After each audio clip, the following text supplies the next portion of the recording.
untuk bikin judul. Terus judul kula adalah keistimewaan mukjizat Al-Qur'an. Kersane akurat nih kula beto kerpean. Jadi otoritatif. Karena kalau dalam pendapat ulama, kalau seorang mubaligh atau seorang ulama atau siapa saja kok ngomong tanpa teks itu dia tersangka sebagai musyarri'. Musyarri' itu menandingi syariatnya Rasulullah SAW. Dengan pikiran-pikirannya, dengan jargon-jargonnya. Jadi itu masalah besar kalau dalam tradisi ulama, karena pikirannya tidak musalsal, tidak ada silsilahnya ila Rasulillah SAW. Makanya saya meskipun banyak orang percaya ngaji di mana-mana itu bawa kitab. Satu ya tadi niat ngerpek tadi supaya saya dulu masih ingat zaman di sarang itu kalau tes itu banyak yang bawa kitab. Ketika ditanya, ini namanya ngerpek? Enggak Pak, mutolaah itu tanpa batas. Jadi mutolaah itu kapan saja. Yang agak kriminal itu kasus ujian nasional. Itu ada seorang guru SD. Ini kisah nyata, ingin membocorkan ujian apa? Nasional. Itu kan jelas kriminal itu. Si guru SD tadi berdalih gini, wong ujiannya mungkar nakir saja dibocorkan, apalagi ini ujian negara. Karena semua kiai itu kan mengajari kita marrobuka waman nabi, itu kan mengecewakan mungkar nakir, artinya kan membocorkan ujian. Singkat cerita kiai tadi itu, guru tadi, kalau nggak percaya tanya Gus Bah. Akhirnya rombongan guru SD tanya ke saya, apa betul Gus ujian boleh dibocorkan? Analoginya kiai-kiai bocorkan ujiannya siapa? Mungkar nakir. Karena saya ya NKRI harga mati, saya bilang tertawa-tawa toh. Kalau saya jawab gak kriminal dimarahin polisi. Kalau saya jawab kriminal, analoginya dengan mungkar nakir memang yang membocorkan itu apa? Nggak usah diteruskan, kalau saya bilang boleh nanti jadi kriminal. Dan agama ini adalah analogi. Analogi itu kias. Sehingga saya di sini insya Allah serius sekali membawa makalah mukjizatnya Quran. Kenapa demikian? Memang saya merasakan dan semua yang hadir di sini pasti merasakan bahwa mukjizatnya Quran itu luar biasa. Sehingga kita satu-satunya umat yang nggak ditunggui Rasul, tapi kualitas iman kita insya Allah menyamai periode-periode sahabatnya Rasulullah SAW. Tapi syaratnya tadi ya, dengan pikiran yang sama, dengan teks yang sama, dengan rasa yang sama, dengan kejiwaan yang sama. Caranya gimana supaya sama? Kita harus terus membaca teks. Teks itu mengingatkan kita. Misalnya begini, yang dikatakan mukjizat itu kan sesuatu dahsyat yang dalam nalar manusia itu nggak mungkin terjadi. Misalnya ontanya Nabi Soleh keluar dari batu besar, itu kan satu peristiwa yang akal manusia tidak sampai. Begitu juga tongkatnya Nabi Musa membelah Laut Merah, yang akal manusia itu tidak sampai. Tapi pikiran itu menurut mazhab kita yang waras ini, saya ulang lagi, kita yang waras itu pikiran kriminal, itu salah. Saya ulang lagi ya, kita semua kan umatnya Rasulullah SAW. Semoga benar-benar umatnya Nabi, bukan Islam yang kumat. Karena orang Islam itu pilihannya hanya dua, kalau nggak bersatu semat Islam ya Islam yang kumat. Kumat itu agak gitu, namanya kumat dalam bahasa Jawa. Begini, saya ulang lagi ya. Yang dikatakan mukjizat itu amrun khariqun lil adat, sesuatu yang luar biasa. Kemudian dalam tanda kutip yang manusia itu tidak mampu. Sehingga itu dikatakan mukjizat, seperti tongkatnya Nabi Musa dan untanya Nabi Nuh yang keluar dari batu apa? Besar. Kalau kalian ingin jadi wali, pikiran seperti itu udah akan jadi wali. Gagal itu di KPU gagal. Jadi nggak usah sampai MK, di KPU sudah gagal. Kenapa demikian? Pertanyaannya begini. Memangnya sesuatu yang wajar kita lihat keseharian itu dalam kemampuan manusia? Saya ulang lagi, memangnya sesuatu yang biasa saja, yang normal saja itu dalam kemampuan manusia? Enggak juga kan? Manusia bisa enggak bikin unta? Yang wajar saja, yang lewat indukan, bisa enggak? Enggak kan? Manusia bisa bikin laut enggak? Enggak kan? Jadi kalau mukjizat itu dengan definisi sesuatu yang manusia tidak mampu, memangnya keseharian alam ini manusia mampu? Enggak juga kan? Nah, karena agama Islam dengan logika itu Rasulullah Shallallahu Alaihi Wasallam menolak mukjizat yang seperti itu, ya menolak mukjizat yang seperti itu. Makanya saya bilang pikiran pertama tadi itu kriminal karena itu ditolak oleh Rasulullah Shallallahu Alaihi Wasallam. Karena ya itu tadi, kalau itu dituruti, lama-lama kita tidak tahu kedahsyatan ciptaan Allah keseharian. Makanya ketika Rasulullah diminta laula utiya mislama utiya Musa, ya Muhammad itu punya mukjizat kayak tongkat Nabi Musa. Kasolihin Nuh, kasolihi Soleh, apa karena koti apa? Soleh, sebagaimana untanya Nabi Soleh. Apa jawabnya Allah? Wa ma min dabatin fil ardi wala ta'iri yatiru bi janahihi illa umamun amsalukum. Bagian dijawab inna fi khalqis samawati wal ardi wa ikhtilafil laili wan nahar sampai saat terusnya wa tasrifir riyah saat terusnya la ayatil liqaumi yaqilun. Karena logika yang terbangun begini. Dan ini saya ulang lagi, ini syarat utama jadi wali. Ini masih satu poin. Nanti ACC-nya nunggu ketua-ketuanya. Tapi kamu jangan bayangkan wali itu kayak Sunan Kudus tunda. Jadi kalau kamu jadi wali itu maknanya kullu mukminin waliyullah itu di Ihya kan banyak. Setiap mukmin itu walinya Allah. Tapi maknanya gini, waliyullahi wong sing disakeni Allah. Itu jadi enggak usah dimaknani kekasih Allah. Ya. Jadi karena dalam bahasa Arab itu waliyul yatim adalah orang yang kasihan sama anak yatim sehingga diurus segala keperluannya. Perempuan yang perawan punya bapak namanya apa? Wali. Artinya si bapak sayang sama putrinya disebut apa? Wali. Jadi nanti kalau kamu jadi wali dengan makna yang tadi kullu mukminin waliyullah. Setiap mukmin adalah orang yang dikasihani Allah. Dan insya Allah semua kita masuk, paham ya? Ya, enggak wali songo itu baru maknanya waliyullah sing disayang Allah. Kayaknya kita belum daftar yang ke situ nanti itu. Ada urutannya. Saya ulang lagi ya. Kalau kita mengakui kudrohnya Allah nunggu mukjizat, yaitu nunggu tongkatnya Nabi Musa membelah Laut Merah, nunggu ada onta keluar dari batu. Maka itu kecelakaan besar dalam tauhid, kecelakaan besar dalam kesaksian kudratullah. Kenapa? Karena alam yang kita lihat keseharian juga tidak dalam kemampuan kita. Alam yang kita lihat keseharian juga tidak dalam kemampuan kita. Misalnya begini, kalau kamu melihat nyamuk, itu pertama Quran turun tentang nyamuk, itu orang munafik komentar, wah Tuhannya Muhammad kurangan stok, sampai contoh saja hanya seekor nyamuk. Tapi apa kata Allah? Inna Allaha la yastahi ayyadriba masalam ma ba'udatan fama fawqa. Nyamuk itu bukan sekedar kecilnya. Tidak usah kamu bikin nyamuk yang ada nyawanya, itu terlalu sulit. Sampean semua tak suruh bikin patungnya nyamuk. Gampang mana bikin patung nyamuk sama gajah? Tidak usah dikasih nyawa. Terus cari tatahnya itu dari mana, orang Jepara pun tidak akan bisa. Belum nanti bentuk alat kelaminnya, belum nanti uratnya alat kelamin, belum nanti punya jantung, jantung punya urat, jantungnya nyamuk juga punya kuman, kumannya juga punya organ tubuh, organ tubuhnya punya urat. Apa itu tidak lebih dahsyat ketimbang tontonan mukjizat yang diperagakan para nabi-nabi sebelum Rasulullah Shallallahu Alaihi Wasallam?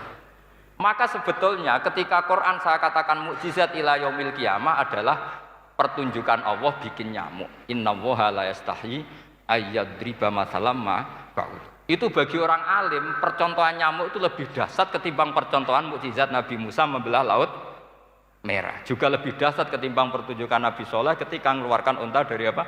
Batu. Dong, jelas nih. Maka umat Rasulullah terutama ulamanya harus ngomong seperti ini terus.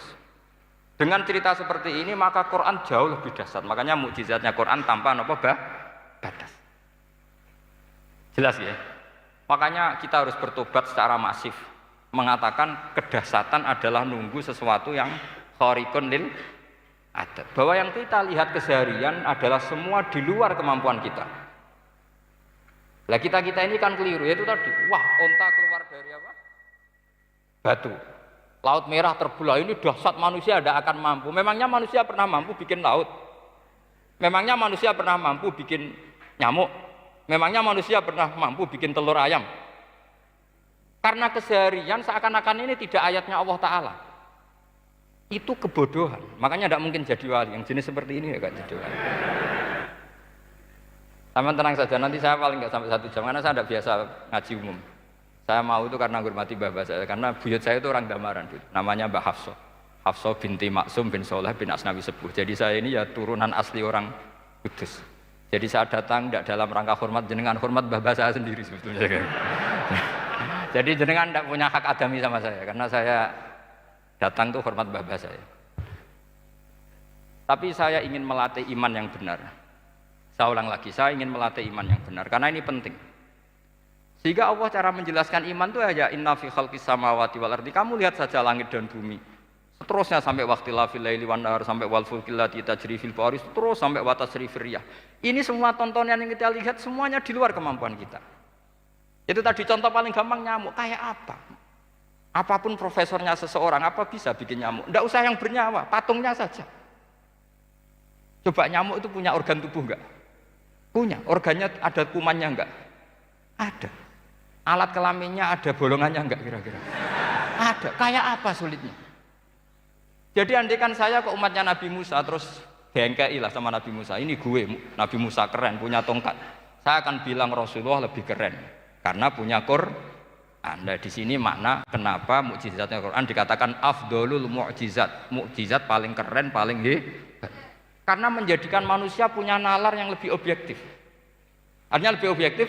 Kenapa kita hanya kagum dengan sesuatu yang dahsyat dengan alasan kita tidak mampu? Memangnya dengan hal-hal yang keseharian kita mampu? Tidak juga kan? Jelas ya? Mohon bener nih ya? Mohon bener di mana ini? Mohon gini malam selai didandani bareng-bareng. Mohon bener ya? Sehingga iman di era Rasulullah SAW itu gak lagi butuh sesuatu yang khariqun lil. Kedua pertimbangannya Rasulullah Muhammad SAW, mukjizat yang khariqunil adat itu resikonya lebih tinggi untuk tidak abadi. Nanti saya bacakan takbirnya. Misalnya tongkatnya Nabi Musa itu hanya disaksikan oleh orang yang di era itu pun yang kebetulan menyaksikan. Saya ulang lagi ya, resiko mukjizat mahsusah istilahnya, mukjizat yang bisa dilihat dengan indera, itu resikonya hanya dilihat orang yang di saat itu menyaksikan. Gimana? Oh, ini prosedur agak gaul nih. Nggak peci, betul. Terus gimana? Oke. Saya teruskan lagi ya. Ini mau normal nih. Buatan kebanteran nih. Buatan kebanteran nih. Saya ulang lagi ya. Jadi yang dikatakan mukjizat itu seringnya kan dikasih definisi satu pertunjukan yang di luar kemampuan manusia. Sehingga tongkat Nabi Musa membelah Laut Merah disebut apa? Mukjizat. Ontanya Nabi Soleh keluar dari batu disebut apa? Terus lucunya disebut alasannya karena manusia tidak mampu. Memangnya manusia mampu bikin onta normal yang lewat indukan? Mampu enggak? Enggak. Artinya umatnya Rasulullah lebih sering melihat kekuatan Allah Subhanahu wa ta'ala kulla waqtin wa hinin, setiap saat, karena cara berpikir sudah dibenahi Al-Qur'anul Karim. Paham ya?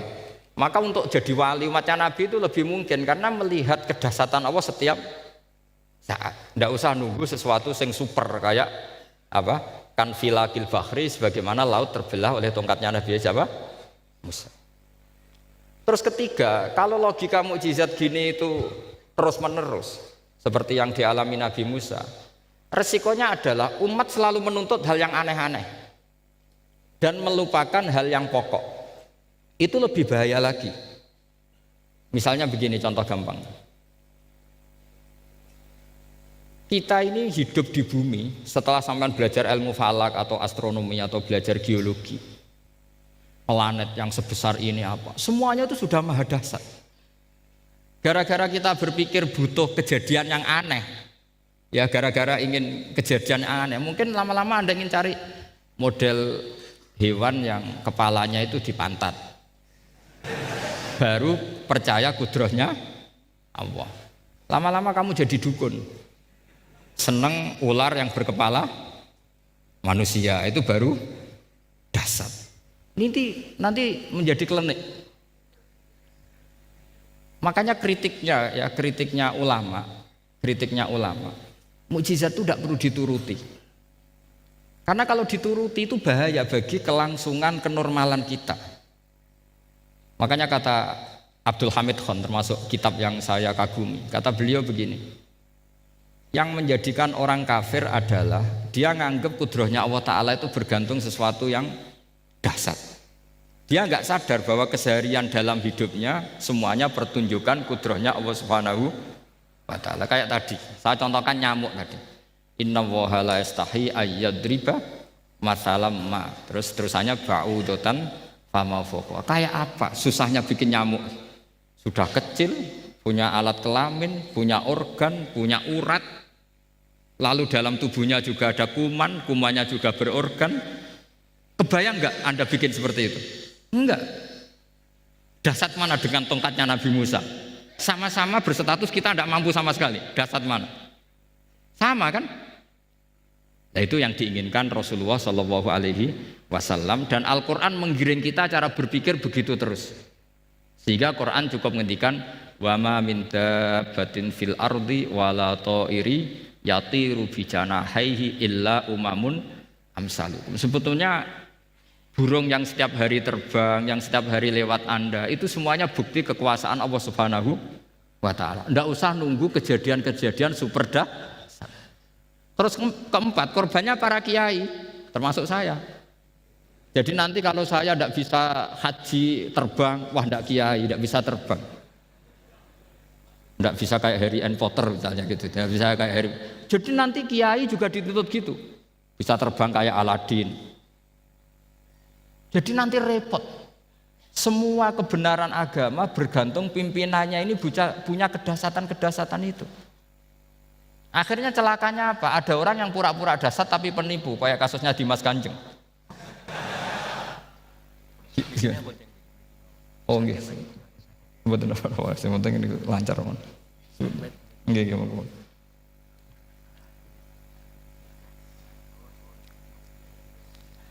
Jadi makanya nanti itu saya akan memberi penjelasan tentang apa? Mukjizatnya Al-Qur'an, kenapa disebut mukjizat paling apa dahsyat. Ini saya bacakan tag pokoknya ya supaya sampean tahu. Ini tabarruk sama Imam Bukhari ya. Redaksi yang diriwayatkan Imam Bukhari, qala Nabi sallallahu alaihi wasallam, ini ikut kitab Fadhailil Quran. Ma minal anbiya'i nabiyyun illa u'tiya minal ayat ma misluhu amana alaihil bashar. Wa inna ma kana alladzi utituhu wahyan awhahu wa ilayya fa arju an akuna aktsarahum tabi'an yaumal qiyamah. Jadi semua nabi punya mukjizat, yang lewat mukjizat itu orang dipaksa iman. Karena dahsyat tadi. Saking dahsyatnya terus cocok tidak cocok itu percaya. Tapi kata Rasulullah, mukjizat saya itu berupa wahyu yaitu Al-Qur'an, dan saya berharap dengan mukjizat itu saya adalah nabi paling banyak pengaruhnya yaumal kiamah, maknanya paling banyak orang yang iman. Terus di sini dikomentari oleh syarehnya ya, oleh penyarahnya yaitu Ibnu Hajar Al-Asqalani. Ya saya baca Arabnya saja. Zaman harus pura-pura paham jadi keren. Jangan minta saya terjemah nanti harus pura-pura paham. Bagus kok, mantas sabah bi qaumin fa wa minhum. Jadi bergaya orang kaya ya dikira apa? Kaya, bergaya ulama ya dikira apa? Ulama. Nanti bergaya wali juga dikira wali. Saya baca ya, ini luar biasa menurut saya. Al makna annal mu'jizati al madiyata kanat khissiyatan tusyahadu bil absor kana qoti soleh wa asa Musa. Wa mu'jizatul Qur'ani tusyahadu bil basirah. Jadi kayak tadi, kedahsyatan tongkat Musa itu karena apa? Laut kok bisa dibelah sebuah tongkat? Itu aneh. Kalau maknanya aneh adalah di luar kemampuan manusia, nyamuk lebih aneh. Kayak apa susahnya bikin organ apa? Nyamuk yang sekecil itu. Artinya bedanya apa? Tongkatnya Nabi Musa dengan pertunjukan nyamuk yang sama-sama mengarah satu titik, yaitu mengakui absolutisme kudrahnya Allah Subhanahu. Sama enggak? Sama. Sehingga umatnya Rasulullah tidak perlu ditunggoni mukjizat simsalabim. Cukup penalaran akal. Ini namanya basirah apa? Basirah. Nggak jelas ya? Mohon sampean ra usah kepen roh tokate Nabi Musa to. Cekap melihat apa? Nyamuk. Ya sudah bagus, sudah maju, sudah keren. Ya jelas ya. Li'annal ladzi yushahadu bi ainir ra'si yang qaridu binqiradi musyahidihi walladzi yushahadu bi ainil aqli baqin yushahiduhu kullu man jaa ba'dal awwali mustamirron. Sesuatu yang dipertontonkan lewat sesuatu yang fisik kayak tongkat Nabi Musa, itu yang percaya langsung tentu yang melihat. Setelah itu ada yang percaya, ada yang enggak. Bisa saja itu hoax, bisa saja macam-macam. Tentu yang enggak percaya tentu salah, ya kita sepakat. Tapi tetap saja yang enggak menyaksikan itu bisa saja enggak percaya. Paham ya? Tapi logika kedahsyatan nyamuk, siapapun yang punya nalar percaya.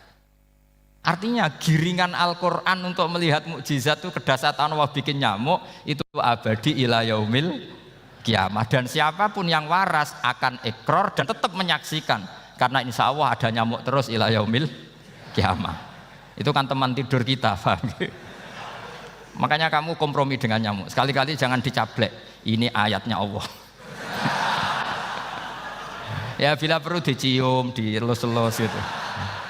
Karena saya yakin yang hadir di sini andekan melihat tongkatnya Nabi Musa kira-kira dilus-lus enggak? Kira-kira? Andekan loh, kamu punya kesempatan melihat tongkatnya Nabi Musa, gimana?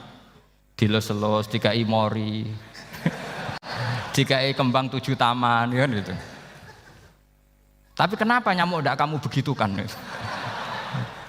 Toh sama-sama ini ayatnya Allah yang luar biasa. Makanya ini ngaji di sini saya ulang lagi, sama ndak perlu merasa punya hak adami sama saya, karena saya memang buyut saya kandung itu orang Damaran, namanya Mbah Hafsah. Hafsah itu binti Maksum bin Soleh bin Asnawi Sepuh. Jadi saya ini termasuk turunan beliau yang keluar dari Kudus di Rembang. Karena mbah saya kandung itu sepupunya Mbah Sahal, ya sama Mbah Sahal, ibunya Badiah ya putrinya Mbah Hafsah ini. Kalau ibu saya namanya Sofiyah ya putrinya Mbah Hafsah ini. Jadi kenapa saya cerita ini ya memang Quran sudah terang-terangan ngendikan dzurriyatam ba'duhan apa mimba. Jadi kekuatan dzurriyah itu luar biasa. Jadi kita menjaga harkat dan martabat para leluhur supaya ilmu ini terjaga. Jangan marisi gayane tok, bae alim terus putune pedita-pediti gak alim terus gak keren, menurut saya itu malu itu. Jadi marisi itu ya kalau putunya orang alim ya alimnya, jangan marisi mulyane. Ora alim terus mulya tok gelem dicucup itu gak keren menurut saya. Niru alimnya dulu baru sama-sama dicucup itu baru betul, Pak. Jadi ada aturannya. Saya teruskan. Sehingga Quran kalau menggiring mukjizat, ketika Rasulullah SAW dituntut kafir Mekah, kita tahu kan mereka nuntut apa misalnya? Lan nu'mina laka hatta tafjura lana minal ardi napa yam bu'a au takuna laka jannatum min nakhili wa inabin fatufajjiral anhara khilalaha napa tafsira au tusqitas samaa kama zamta alaina kisafan au ta'tiya billahi wal malaikati qabila au yakuna laka baitum min zuhrufin au tarqa sama. Masih mereka bilang gini, walan nu'mina liruqiyika hatta tunazzila alaina kitaban naqra'u. Mereka nuntut tuh, Muhammad saya percaya kamu Rasul, tapi syaratnya Mekah yang tandus sulap jadi kota yang subur makmur, menjadi jannat subur makmur. Atau begini saja Muhammad, kalau kamu gelo sama saya mangkel karena kita ada iman, turunkan saja azab. Kisafam minas sama, turunkan saja azab. Atau begini Muhammad, kamu kan bilang utusan Allah, kamu datang saja bersama Allah digandeng gitu. Digandeng, terus sama Allah diangkat tangan kamu, dimaklumatkan kalau kamu Rasulnya. Au ta'tiya billahi wal malaikati qabila. Karena mereka dengan logika yang salah. Yang dikatakan mukjizat itu sesuatu yang seperti itu. Artinya kalau kamu berpikir mukjizat yang seperti itu, berarti Anda turunan kafir Quraisy. Anda turunan apa? Kafir Quraisy. Maka gak boleh berpikir mukjizat seperti itu. Nyatanya Allah cukup menjawab dengan ayat wa ma min dabatin fil ardi wala ta'iri yatiru bi janahihi illa umamun amsalukum. Dijawab lagi inna fi khalqis samawati wal ardi waqtilafil laili wan nahar wal fulkil lati tajri fil bahr saturuse la ayatil liqaumi yakin. Semudah itu kita iman kedahsyatan kudrahnya Allah. Cukup melihat kerbau, Kok bisa ya jaga populasinya? Padahal tidak pernah dia seminar cara jaga populasi. Nyatanya tetap terjaga. Tanpa lamaran ya bisa jaga keturunannya. Tanpa sesar ya anaknya lancar. Tanpa sesar kan? Artinya mereka bisa. Karena di sini ada kudratullah. Ada apa? Ada kudratullah. Nah, kalau iman seperti itu, Anda baru betul. Yaitu yang disebut Allah, ya tanazzalul amru bainahunna lita'lamu annallaha ala kulli syai'in qadir wa annallaha qad ahata bikulli syai'in ilma. Semua urusan di alam raya ini hanya Allah ingin mempertontonkan bahwa saya kuasa. Jadi tidak perlu nunggu yang aneh-aneh. Sehingga andaikan saya ketemu Nabi Musa dan ketemu Rasulullah Muhammad SAW, pasti saya milih Nabi Muhammad sebagai ketua. Karena Nabi Muhammad yang bikin sarana iman dengan sarana yang seluas-luasnya, dan sarana ini tidak habis dan ada di mana saja, yaitu sarana ikrar bahwa Allah kudroh dan kudrohnya tanpa batas. Nabi bikin sarana apa saja, melihat langit, bumi, lautan, nyamuk, hewan, semuanya sarana untuk ikrar kudrohnya Allah Subhanahu wa ta'ala. Sementara Nabi Musa mempertontonkan hanya nunggu mukjizat sing khariqun lil adat. Paham ya? Makanya wajar kalau Nabi bergelar Afdholul Anbiya, Sayyidul Awwalin wal Akhirin. Karena memang lebih efektif cara menggiring supaya orang iman. Sekarang sudah tahu kenapa Nabi jadi Sayyidul Awwalin wal Akhirin? Sudah. Mungkin kemarin-kemarin tahu tapi gak tahu logikanya. Pokok iman. Selewat ke musola ngaji iman. Itu iman yang kurang betul itu, karena tanpa nadzor. Itu namanya taklid yang statusnya mukhtalaf alaih, masih disidangkan di MK, paham ya? Iman. Jadi iman taklid itu iman yang masih disidangkan oleh para ulama. Ada hakim yang bilang sah, ada hakim bilang tidak sah. Tanya anak-anak Qudsiyah. Imanul muqallid itu mukhtalaf alaih apa mujma' alaih? Mukhtalaf alaih. Kalau imanu ahli nadzar mujma' alaih. Insyaallah barokahnya ngaji ini semuanya min ahli nadzar, apa? Min ahlin, jangan amin sudah jadi, ini sudah jadi ini. Kalau amin kan masih berdoa, bisa makbul bisa ndak boleh iman kok. Ayo iman kepada Allah dan Rasul, amin, ndak boleh. Sesuatu yang pasti ndak boleh diamini, itu kan jadi kacau nanti. Harus bilang apa? Sami'na wa ta'na. Nanti lama-lama kamu disuruh Allah, ayo sholat, amin. Ndak boleh, jadi amin itu ada itu. Ada aturannya. Tapi bukan berarti saya nyalahkan jenengan, enggak. Ya memang salah gitu. Jadi kan. Ya usah saya memang statusnya salah. Ya saya ulang lagi ya. Berarti Rasulullah adalah Rasul yang sukses membuat sarana orang kembali ke Allah, mengakui kudrohnya Allah dengan sarana apa saja. Melihat rumput, melihat hewan, dan hewan itu ya apa saja. Dabah itu apa saja. Hewan yang melata di bumi apa saja, semua bukti kudrohnya Allah. Bahkan Rasulullah sukses membiarkan umatnya enggak ditunggui beliau tetap iman. Mergo ditunggui konsep sing super, ngene kok Al-Qur'anul Karim. Jelas ya? Tapi caranya memahami ya seperti yang saya terangkan ini. Ya saya baca lagi ya, yang jadi annal mu'jizati, pakai jama' mu'annas salim, annal mu'jizati al-madiyata, mukjizat-mukjizat yang sudah kelewat itu kanat khisiatan, bersifat fisik, tusyahadu bil absor, hanya bisa dilihat dengan mata kepala, karena qoti soleh wa aso Musa, wa mu'jizatul Qur'ani tusyahadu bil basirah. Sementara mukjizatnya Quran disaksikan dengan mata hati, dan setiap orang punya mata hati. Fayakunu man yattabi'uhu li ajliha aksar. Li annal ladzi yusyahadu bi ainir ra'si yang qaridu bin qiradi musyahidihi. Wal ladzi yusyahadu bi ainil aqli baqin yusyahiduhu kullu man jaa ba'dal awal mustamirron. Sesuatu yang dilihat dengan mata kepala, setelah para saksi ini meninggal, maka setelahnya mencari-cari, bisa percaya bisa enggak. Tapi mukjizat yang disaksikan mata hati, siapapun percaya dan sampai ila yaumil kiamah. Dan tentu Quran lebih unggul dalam hal ini.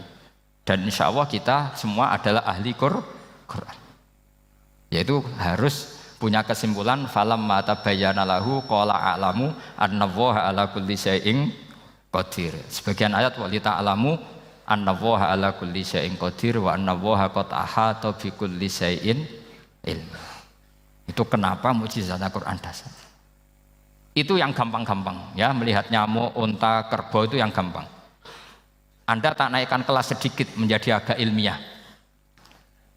Misalnya begini, kamu ahli falak. Misalnya kayak Batu Rehan ya. Itu pasti tahu kalau matahari dan rembulan dibikin Allah itu asyamsu wal qamaru bi husban. Bahwa matahari dan rembulan dibikin ini untuk hisab. Walladzi ja'ala syamsa diya'a wal qamara nura wa qaddarahu manazila li ta'lamu 'adadas sinina wal hisab. Sehingga ketika ternyata betul Samsiyah bisa dihitung menjadi tahun Samsiyah yang oleh bahasa milenial disebut Masihiyah. Sayyidina Umar agak tersinggung. Sebetulnya yang namanya hisab itu tidak ada hubungannya dengan Masehi dan Hijriyah, itu tidak ada. Semua berdasar matahari atau apa? Rembulan. Lah sialnya yang Samsiyah ini oleh bahasa internasional disebut apa? Masihiyah. Makanya Sayyidina Umar marah terus bilang ya sudah kalau gitu Qamariyah bikin apa? Hijriyah. Jadi itu sebenarnya nama politik.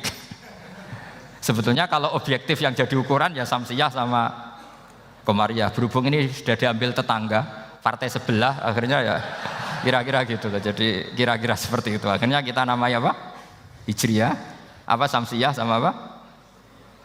Hijriyah. Sebetulnya yang asli ya Samsiyah, Qamariyah. Tapi nggak apa-apa lah. Dunia itu mesti ada politiknya. Lah yang repot orang-orang fanatik hukum pakai bahasa nasional, itu repot. Jadi misalnya kematian Yesus Kristus, itu mesti Batu Rehan kan nggak percaya. Akhirnya ditambahi kematian Sibeh. Karena kalau bilang iya kan percaya, makanya ditambahi apa? Sibeh. Karena menurut orang Islam berkeyakinan Nabi Isa itu nggak terbunuh, maka ditambahi apa? Sibeh. Saya dulu pernah usul. Karena beliau itu kalau manggil bahasa itu Bude, jadi saya pernah sowan usul. Mbok ditulis gini saja, Mbah. Kematian Yesus dalam kurung katanya. Tapi mungkin terlalu vulgar ya. Jadi akhirnya dibikin apa? Sibeh ya. Di kalender Kudus kan apa? Sibeh ya, ditambahi Sibeh. Ya nggak apa-apa lah. Yang penting keyakinannya masih benar gitu. Jadi masih benar. Kalau usulan saya terlalu ekstrim, masa dikasih apa? Katanya. Ya karena memang begitu kan, kita berkeyakinan Nabi Isa itu gak terbunuh. Wa ma qataluhu wa ma sholabuhu walakin syubbihalahu. Jadi ini saya teruskan. Ini paling masih seperempat jam ini. Kalau kelamaan sampai dolim itu ganggu kiai lama-lama. Gitu. Saya tadi sudah bilang sama panitia. Orang Indonesia itu gak sopan. Kalau suka kiai itu didatangkan, itu agak masalah sebetulnya. Dalam etika itu masalah. Kalau seneng kiai ya sowan ngaji. Jangan sowan di dalam, itu ganggu ya. Sowan ngaji saja. Dulu Imam Malik itu anaknya raja itu. Imam Malik itu seangkatan dengan Harun Ar-Rasyid. Makanya jangan berharap kalau saya gampang diundang. Bukan karena saya sombong, memang etikanya seperti itu. Jadi Imam Malik diminta datang ke istana untuk ngajar anak-anaknya Harun apa? Ar-Rasyid. Masyhur Imam Malik tersinggung terus kata bilang al ilmu yu'ta la ya'ti. Ilmu itu disowani bukan sowan. Akhirnya Harun Ar-Rasyid minta anak-anaknya datang ngaji ke Imam Malik. Itu anak presiden. Imam Malik berani al ilmu yu'ta la ya'ti. Tapi kalian beruntung karena saya hormat sama mbah-mbah saya di sini. Wong makom buyut saya itu ya berarti apa ya? Selatannya makamnya Sayyid Ja'far Shadiq itu di situ kan ada makamnya Mbah Soleh, Mbah Maksum, itu mbah-mbah saya. Nah, makanya dulu saya ngaji di sini lama di Damaran itu. Maksudnya lama itu ya mungkin setahun. Karena saya memang mulai kecil di Sarang, sampai sekarang saya masih ngajar di Sarang. Tapi dulu cukup ya, karena saya kesini sudah hafal Quran, jadi hanya setor setiap hari satu juz jadi cepat lah. Saya tidak punya masalah ingatan, alhamdulillah, jadi cepet hafal. Saya terangkan lagi ya, ini penting ya masalah mukjizatnya Quran. Selama ini orang tuh mau bilang tok, mukjizatnya Quran itu dahsyat, tapi nggak bisa menerangkan.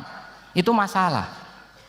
Makanya kita harus bisa menerangkan mukjizatnya Quran dahsyat itu apanya. Yaitu tadi, tongkatnya Nabi Musa hanya disaksikan oleh orang yang di era itu. Toh tujuannya mukjizat adalah diakui kemudian orang menjadi iman. Lalu Rasulullah SAW beliau sudah intaqala ila rafiqil a'la. Tapi konsepnya Quran menjadikan orang yang enggak ditunggui beliau tetap iman ila yaumil kiamah. Itu yang maksud fa'arju an akuna aktsarahum tabi'an yaumal kiamah. Mukjizat saya itu cukup Quran kata Nabi, dan dengan mukjizat itu orang akan iman ila yaumil kiamah. Caranya seperti ini. Karena tadi sedahsyat-dahsyatnya mukjizat tujuan utama orang terdikte supaya ikrar ngakui kudrohnya Allah. Lah ngono kok ngenteni tongkat sakti lah opo? Cukup deloknya mau. Paham nggih? Jelas ya? Alhamdulillah mau naik kelas ini sudah benar ini sudah benar. Terus kedua begini, kedahsyatan Quran lagi. Quran itu bisa merunut, mentartibkan logika. Bahkan logika ini logika yang universal. Siapa saja merasakan logika itu. Misalnya begini. Dulu orang kafir itu punya Tuhan banyak. Tentu yang dipertuhankan ya mana? Yang dipertuhankan itu banyak. Karena pikiran mereka urusan banyak, problem banyak, ya Tuhannya harus banyak. Ada BPKB 3D kan, istri cerewet macam-macam lah itu kan. Problemnya banyak, maka Tuhannya harus banyak. Karena Tuhan itu maknanya penyelesai masalah. Sehingga kalau masalahnya banyak, Tuhan harus banyak. Ketika Rasulullah membawa konsep satu Tuhan, mereka janggal. Makanya mereka bilang, aja'alal alihata ilaha wahida inna hadza lasyai'un ujab. Masa Tuhan satu? Ini aneh, nggak bisa. Tuhan harus banyak karena masalah kita banyak. Itu terpatri di otak mereka, terpatri. Lalu Nabi dengan santai diajari Allah menerangkan. Andaikan kalian punya majikan banyak dan perintahnya beda-beda, kamu suka enggak? Ya enggak suka, Mat, enggak enak. Punya majikan banyak itu udah enak. Milih mana majikan banyak sama satu? Satu aja, Mat. Tuhan kamu adalah majikan kamu. Kalau banyak kamu bingung. Ya, Mat, satu aja, Mat. Itu segampang itu. Jadi menggiring, Tuhan itu kan bos kita, tuan kita. Kalau banyak berarti yang memerintah kita banyak, dan bisa konflik bos-bos kita ini karena berebut anak buah tadi. Akhirnya mereka, kalau kamu punya majikan banyak dan perintahnya beda-beda, semuanya minta dilayani, kamu pusing enggak? Ya pusing, Mat. Minta mana? Majikan banyak sama satu? Satu saja, Muhammad. Ya Tuhan kamu adalah atasan kamu, maka harus satu. Mereka paham. Oke, Mat, Tuhan satu.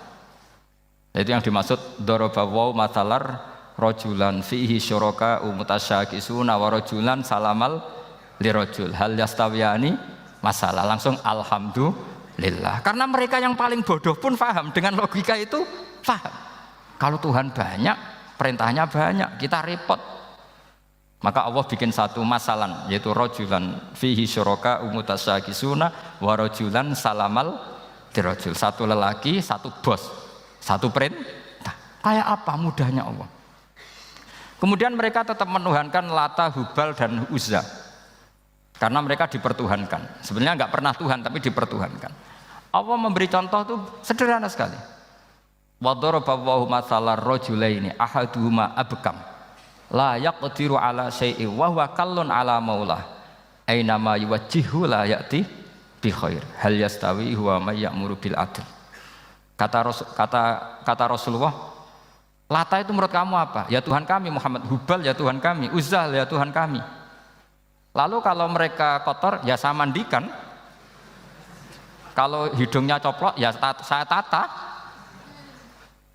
Terus kata Rasulullah begini, kamu mau enggak punya budak atau pembantu yang buta, tuli, bisu? Kamu mau enggak punya pembantu? Pembantu loh ya, pembantu itu budak zaman dulu.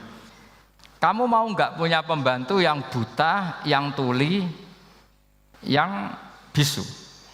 Wah gak doyan, Mat. Nggo apa pembantu ngono? Lah pembantu saja kamu tidak mau yang gitu kok malah punya bos begitu. Orang yang tuli, yang bisu, yang kopok, jadi pembantu saja nggak layak kok malah jadi pangeran. Paham ya? Arca dan berhala itu kan nggak bisa apa-apa. Kamu mau gaji ngasih THR pembantu yang kopok, bisu, picek, mau? Wong jadi pembantu saja nggak sah kok mau jadi apa? Tuhan atau jadi majikan. Jadi Allah bikin contoh gampang sekali. Wadaraba masalah rajulain ahaduma abkam la yaqdiru ala sa'in, enggak bisa apa saja. Wa wakallun ala maulah, anane ngrepoti tok. Inama yuwajjihu la yati bi khair. Mudah sekali. Akhirnya mereka berbondong-bondong iman karena logikanya ditata oleh logika Al-Qur'an. Makanya agama ini sebenarnya enggak pernah datang dengan kekerasan, itu enggak pernah. Bil hujjah, dengan argumentasi. Itu disebut qul falillahil hujjatul balighah. Nah sekarang orang rapati soal argumentasi, senengane neror. Nah, itu rapati ngaji. Sebenarnya agama ini mudah. Ad-dinu yusrun, agama ini mudah, logikanya gampang. Untuk tidak menuhankan Yesus atau Isa, Quran juga datang dengan penjelasan yang enggak jelimet, yang gampang saja. Kata Allah, mal masihu ibnu maryam illa rasul qad khalas min qablihir rusul wa ummuhu siddiqah kana yakulanit. Kok arani pangeran piye? Nek mangan ya lesu. Kamu kebayang enggak misalnya punya Tuhan terus mbok gratisi pas marung. Terus kamu bangga, alhamdulillah tadi Mbah habis ngratisi Tuhan. Tadi kelihatannya kelaparan, tak gratisi, senangnya bukan main. Kamu mau punya Tuhan yang seperti itu? Mau? Enggak mau kan? Allah menjelaskan kana yakulanit kuduyan sego, artinya nak orang mangan yo lemes. Pas kamu minta ternyata Tuhannya baru lemes. Jadi Quran itu tidak sinis enggak, tapi menggiring logika bahwa ini tidak mungkin Tuhan. Wong kana yakulanit gampang kan? Itu gampang. Gampang sekali, logika Quran itu gampang sekali. Dan masalahnya kita sekarang tidak mengkaji Quran yang sisi ini. Ya termasuk kritik kita ya, tapi ya sudahlah, ini dunia ya macam-macam. Ono sing ngaramno lomba, ono sing mendukung lomba, macam-macam. Saya tidak dalam posisi mendukung dan menolak. Saya 0-0, jadi tidak ke kanan tidak ke kiri dalam konteks tadi. Karena ya sudahlah, itu sudah takdir, semuanya takdir. Ada yang setuju ke lomba, ada yang mengharamkan apa? Lomba. Tapi sebetulnya kalau kita berpikir Quran diturunkan ya untuk yang saya terangkan ini, menjaga logika agama al-hujjah al-balighah ila yaumil kiamah. Karena kita tidak perlu tongkat lagi Nabi Musa, enggak perlu ontanya Nabi Soleh. Cukup dikawal aturan-aturan iman yang cukup mudah dan kita temukan di mana saja ayat-ayat itu. Yaitu wa ma min dabatin fil ardi wala ta'iri yatiru bi janahihi illa umamun amsalukum, atau inna fi khalqis samawati wal ardi, dan seterusnya. Nah, cara berpikir gimana Gus? Gampang tadi. Kalau tongkat Nabi Musa membelah laut adalah hal yang kita tidak mampu, memangnya kita mampu bikin langit bumi? Tidak mampu kan? Berarti ini sudah cukup menjadi ayat kekuasaannya Allah. Jelas kan? Maka mukjizat Quran ini mengawal umatnya Rasulullah SAW ila yaumil kiamat dengan logika seperti itu. Seorang lagi dengan logika seperti itu. Maka ulama enggak boleh berhenti seperti saya ngomong terus seperti ini. Makanya ngendikane Allah, lam yakunil ladzina kafaru min ahlil kitabi wal musyrikina munfakina hatta ta'tiyahumul bayyinah. Bayyinah itu apa? Rasulun minallah yatlu suhufam mutahharah. Orang kafir semuanya kata Allah, baik berkategori kafir musyrik maupun kafir ahli kitab, itu tidak akan tercerabut dari akar kesalahan mereka, dari cara berpikir mereka, hatta ta'tiyahumul bayyinah, sehingga datang satu kejelasan yang jelas welo-welo. Itu apa? Rasulun minallah yatlu suhufam mutahharah, yaitu rasulnya Allah yang membaca sahifah-sahifah suci, maknanya Al-Qur'an. Untuk menafikan ketuhanan berhala, ketuhanan Yesus, kita cukup dengan konsep Quran. Kayak tadi kana yakulanit, termasuk untuk menafikan Tuhan balita, paham ya? Tuhan apa? Fir'aun, ini contoh terakhir, sampean siap-siap saja selesai. Karena saya memang mau selesai ini, bukan guyon, memang mau selesai. Karena menurut saya mukjizatnya Quran itu jelas. Jadi diterangkan seperempat jam ya jelas, 10 menit ya jelas. Kalau kamu butuh lama, berarti kamu menyaksikan kejelasan Al-Quran. Dan itu kriminal besar. Itu. Kalau nggak boleh dibahasakan murtad besar, ya kriminal apa besar. Nggak, ini nggak guyon, betul itu. Saya tadi mau nyontohkan apa tadi? Tuhan balita ya. Fir'aun itu berdebat sama Nabi Musa. Singkat debat begini. Kalau nggak salah di J19, kalau nggak salah di surat Syu'ara. Dicari sendirilah. Pertama ditanya gini, Musa kamu kesini ada apa? Ya bawa konsep Tuhan. Yang jelas itu tidak kamu. Ya. Lalu Tuhan kamu siapa? Rabbus samawati wal ardi, yang menuhani langit dan bumi. Si Fir'aun masih berkelit. Begini, soal yang di bumi, saya jalan-jalan kemana-mana, setahu saya yang jadi Tuhan saya. Ma'alim tulakum min ilahin apa? Ghairi, di mana-mana yang dituhankan saya. Soal kemungkinan di langit begini, tunggu saya. Terus di Haman dipanggil. Ya Haman ibnili sarhal ali abluhul asbab as-samawati fa'attali'a ila ilahi Musa. Haman, bikinkan piramida yang tinggi. Saya mau lihat Tuhannya Musa, apa betul ada? Padahal andaikan terjadi piramida kan Tuhan pun nggak bisa dilihat. Wong sampean yang wali saja tidak bisa melihat. Wali tadi yang sing disakeni Allah tadi itu aja nggak bisa melihat. Apalagi Fir'aun. Akhirnya Nabi Musa sadar bahwa logika itu tidak masuk ke Fir'aun, tidak masuk. Padahal ada pengawalnya banyak. Dan karena semua Nabi Fatona itu ibarat mobil ganti gigi, ganti argumentasi. Gini saja, yang menuhani leluhur kamu, mbah-mbah kamu. Wah itu sontak kaget Fir'aun. Pengawalnya kaget. Oh iya, kalau Fir'aun ini Tuhan, mbah-mbahnya tanpa Tuhan. Kan Tuhannya datang terlambat. Berarti mbah-mbahnya dulu itu tanpa Tuhan, karena ini ada Tuhan balita itu ada itu. Akhirnya hampir separuh, mungkin hampir semua pengawalnya Fir'aun itu iman semua. Meskipun yaktumu imanahu, ini yang diceritakan Quran, wa qala rajulun mu'minun min ali fir'auna yaktumu iman.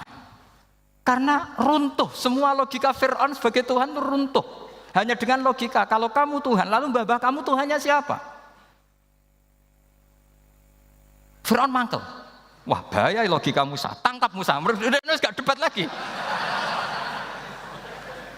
Kayak apa mudahnya logika Quran untuk menafikan ketidaktuhanan Fir'aun. Yaitu mengatakan Rabbukum wa Rabbu abaikumul awwalin. Karena dikatakan Tuhan langit, Fir'aun masih berkelit. Nanti dulu saya mau bikin piramida, mau saya lihat ada enggak Tuhan kamu. Nabi Musa langsung ganti gigi, yang nuhani mbah-mbah kamu. Orang kan berpikir, ini kalau Tuhan betul, lalu orang-orang dulu Tuhannya siapa? Kan Tuhannya datang terlambat. Nah itu lagi-lagi, dan kita baca Quran itu ila yaumil kiamah. Makanya tidak ada umatnya Rasulullah SAW kemudian imannya itu ada syak, nggak ada sama sekali. Karena dzalikal kitabu la raiba fihi mir rabbil alamin. Ya, mohon cekap ya. Mumpun gampang deh. Masalah sama kalau masalah. Jadi karena kebenaran Quran itu adhar wa adhar, sangat jelas. Sehingga nggak perlu butuh orasinya saya. Sebenarnya nggak perlu. Saya yakin, sampean sebelum saya terangkan ya sudah iman, sudah betul. Ini kan akal-akalan saja saya dimanfaatkan. Karena ya menurut saya itu ya sudah adharu min samsi dhahira kalau dalam bahasa Arab. Kebenaran sejati itu lebih jelas ketimbang matahari di siang hari. Karena ya tadi logika. Ya saya tambah satu contoh lagi, semoga ini selesai betul. Kemudian Quran misalnya gini, sampai tak bedai. Kamu bisa melihat itu karena apa? Ini misalnya apa? Kertas yang saya bawa ini kan kuning. Kamu bisa melihat itu karena apa? Mata kan? Nah itu masalah. Karena melihat kamu dengan mata, sekali ini tak tutupi, kamu tidak tahu. Atau kamu jauh menjadi tidak tahu. Karena mata bisa terhalangi oleh jauh atau tertutupi. Beda dengan Allah. Allah itu kalau merumuskan tahu itu bukan karena melihat, karena menciptakan. Makanya Allah bilang ala ya'lamu man khalaqa. Apakah tidak tahu orang yang membuat? Misalnya ini, kertas ini kuning. Sama saya tak tutup begini. Kemudian kitab ini tak tinggal, saya datang ke Jakarta. Saya tetap tahu enggak kalau dalam ini ada kertas kuning? Tahu, karena saya yang menciptakan. Paham ya? Kamu bangun satu bangunan, di dalamnya ada besi ukuran sekian. Di situ kamu menyimpan emas setengah kilo. Setelah kamu pergi kemana-mana masih tahu enggak? Tahu, karena kamu yang menciptakan. Sehingga ketika kita janggal, masa Allah pirsa semua alam ini? Logikanya gampang, masa yang bikin tidak tahu? Makanya Allah bilang, ala ya'lamu man khalaqa. Paham ya? Jadi gampang sekali, mukjizatnya Quran tuh gampang sekali. Nararo kebangetan gitu. Ampun nggih, Al-Fatihah. Bismillahirrahmanirrahim. Alhamdulillahirabbil alamin arrahmanir rahim. Iyyaka na'budu wa iyyaka nasta'in. Ihdinas siratal mustaqim. Siratal ladzina an'amta 'alaihim ghairil maghdubi 'alaihim waladdallin.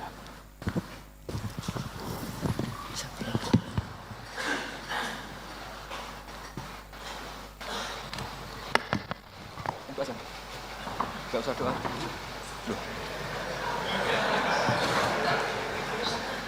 Kalau doa itu sunatnya khufyah, rahasia, jadi tidak bisa mik. Bismillahirrahmanirrahim.